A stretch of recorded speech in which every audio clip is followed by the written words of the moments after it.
ನಮಸ್ಕಾರ ವೀಕ್ಷಕರೇ, ಚಿಂತಾಮಣಿ ವಿಧಾನಸಭಾ ಕ್ಷೇತ್ರದಲ್ಲಿ ನಡೆಯುವ ಎಲ್ಲ ಚುನಾವಣೆಗಳಲ್ಲೂ ಬಿಜೆಪಿ ಜೆಡಿಎಸ್ ಪಕ್ಷ ಮೈತ್ರಿ ಫಿಕ್ಸ್ ಎಂದ ಜೆಡಿಎಸ್ ಕೋರ್ ಕಮಿಟಿ ಅಧ್ಯಕ್ಷರು, ಮಾಜಿ ಉಪಸಭಾಧ್ಯಕ್ಷರು, ಮಾಜಿ ಶಾಸಕರು ಆದ ಜೆ.ಕೆ. ಕೃಷ್ಣಾರೆಡ್ಡಿ ಜೆ.ಕೆ. ಭವನದಲ್ಲಿ ಹಮ್ಮಿಕೊಂಡಿದ್ದ ಚೀಮೂಲ್ ಚುನಾವಣೆಯಲ್ಲಿ ಗೆಲುವು ಸಾಧಿಸಿದ ಆವುಲಪ್ಪ ಕೃಷ್ಣಾರೆಡ್ಡಿ ಅವರಿಗೆ ಅಭಿನಂದನಾ ಸಮಾರಂಭದಲ್ಲಿ ಮುಖಂಡರು ಕಾರ್ಯಕರ್ತರನ್ನು ಉದ್ದೇಶಿಸಿ ಮಾತನಾಡಿದ ಜೆ.ಕೆ. ಕೃಷ್ಣಾರೆಡ್ಡಿ, ಚಿಂತಾಮಣಿ ವಿಧಾನಸಭಾ ಕ್ಷೇತ್ರದಲ್ಲಿ ಯಾವುದೇ ಚುನಾವಣೆಗಳು ನಡೆಯಲಿ ಬಿಜೆಪಿ ಜೆಡಿಎಸ್ ಮೈತ್ರಿ ಗ್ಯಾರಂಟಿ. ನಾನು ಮತ್ತು ಗೋಪಿರವರು ಜಂಟಿಯಾಗಿ ಕೆಲಸ ಮಾಡುತ್ತೇವೆ, ಯಾರೂ ಆತಂಕ ಪಡುವುದು ಬೇಡ ಎಂದು ಕಾರ್ಯಕರ್ತರಿಗೆ ಹುರಿದುಂಬಿಸಿದರು.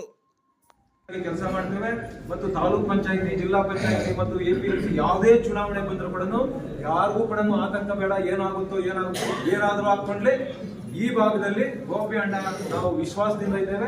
ಗೋಪಿ ಅಣ್ಣ ನಾವು ಎಲ್ಲರೂ ಕೂಡ ಜಂಟಿಯಾಗಿ ಕೆಲಸ ಮಾಡ್ತೇವೆ. ನನಗೆ ಒಂದು ಸಭೆಯನ್ನ ಕರೆದಿದ್ದು ಎಲ್ಲಿ ದೇವನಹಳ್ಳಿಯಲ್ಲಿ.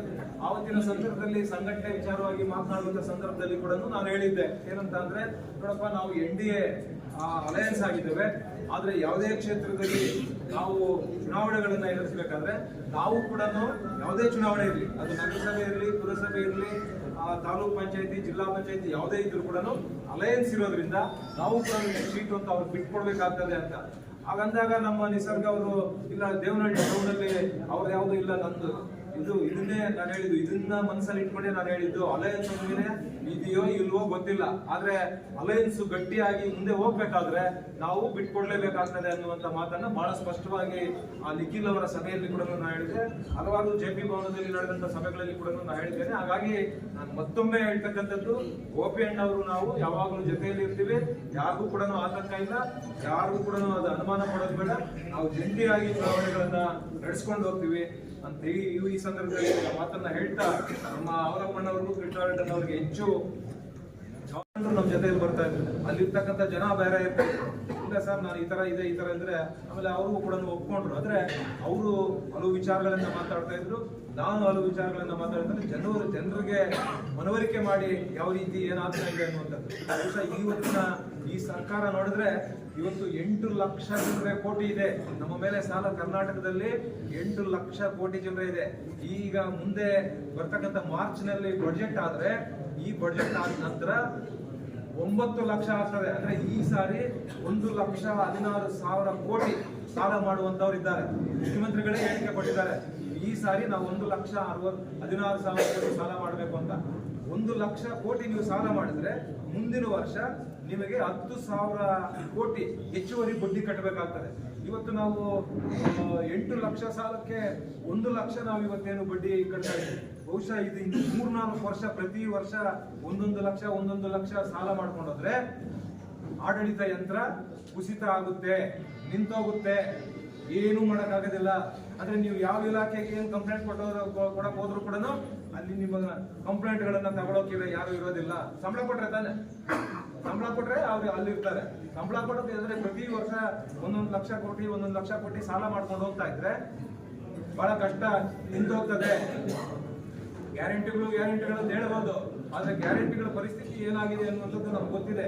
ಇವತ್ತು ಗ್ಯಾರಂಟಿಗಳು 2,000 ರೂಪಾಯಿ ಗೃಹಲಕ್ಷ್ಮಿ ಅಂತ ಹೇಳಿ ಇವತ್ತು 10 ತಿಂಗಳು ಬಾಕಿ ಇದೆ. 10 ತಿಂಗಳು ಅಂದ್ರೆ ಒಂದೊಂದು ಮಹಿಳೆ ಅಕೌಂಟ್ಗೆ 20,000 ಬಾಕಿ ಇಟ್ಕೊಂಡಿದ್ದಾರೆ.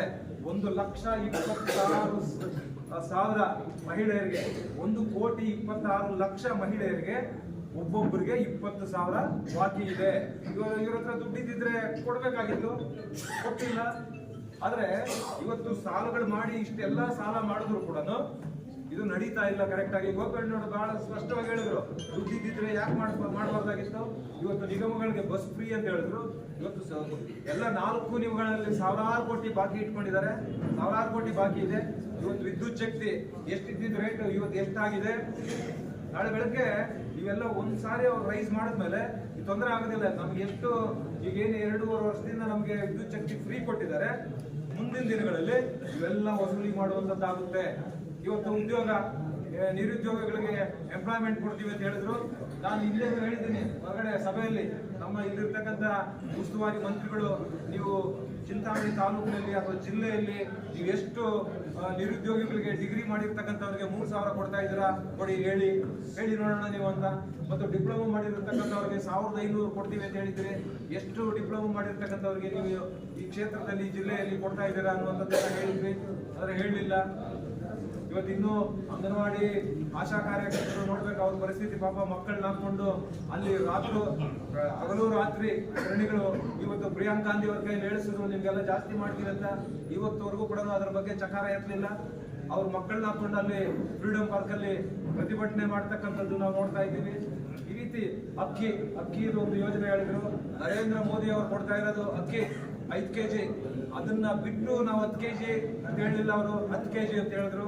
ನರೇಂದ್ರ ಮೋದಿ ಅವರು ಕೊಡ್ತಾ ಇರ್ತಕ್ಕಂಥದ್ದನ್ನು ಸೇರಿಸಿ 5 kg. ಇವಾಗ ಅದು ಕೊಡಕ್ ಆಗ್ದಿರಾ ಅದೇನೋ ರಾಗಿ ಗೋಧಿ ಏನೇನೋ ಎಲ್ಲ ಚಿಲ್ಲರೆ ಏನೋ ಮಾಡ್ಬಿಟ್ಟಿದ್ದಾರೆ. ಬಿಟ್ಟುಗಳು ಅದು ಕಿಟ್ಟುಗಳು ಹೇಳ